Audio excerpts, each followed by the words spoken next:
Je dirais juste, ils n'ont pas cru. C'est la phrase. Parce que c'est vrai que quand je suis arrivé, beaucoup de personnes se disaient, il va juste rester un petit temps. J'ai commencé sur KMT à l'époque. Finalement, en fait, quand je regarde, aujourd'hui, ça fait presque 10 ans. Alors, quand je regarde mon parcours aujourd'hui, je dirais que ce qui m'a le plus forgé, c'est de me faire confiance. Parce qu'en fait, en réalité, si on ne fait pas, si on n'ose pas, personne ne le fera à notre place. Moi, je suis quelqu'un, je fonce. C'est-à-dire, quoi que les gens puissent penser ou autre, en fait, je crois en moi. Par exemple, aujourd'hui, il y a plein de gens qui disent oui, mais il est un peu partout, il fait trop de choses et tout. C'est pas grave, je fais ce que j'ai envie. En fait, le système français aime trop caser les gens. Une fois que tu es animateur, tu dois rester animateur.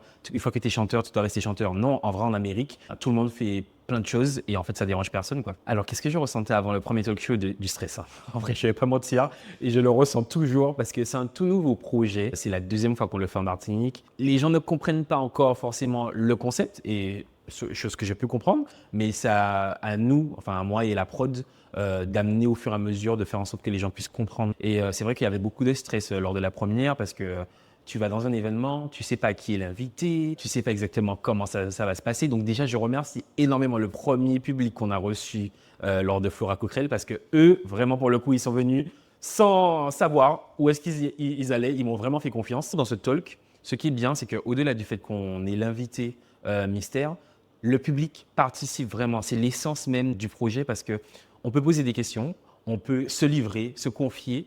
Alors, je ne m'attendais pas à ce que les gens se livrent autant. Par exemple, à Paris, on a eu de tellement beaux témoignages d'une femme qui a eu un cancer du sein, d'une autre personne qui nous dit que lui, son père lui a dit clairement si je ne t'avais pas eu, j'aurais été millionnaire. Tout l'objectif de ce talk, c'est de se dire on découvre des gens qu'on a peut-être l'habitude de voir, mais on les découvre autrement. C'est un talk où moi aussi je dois jouer le jeu, de me livrer.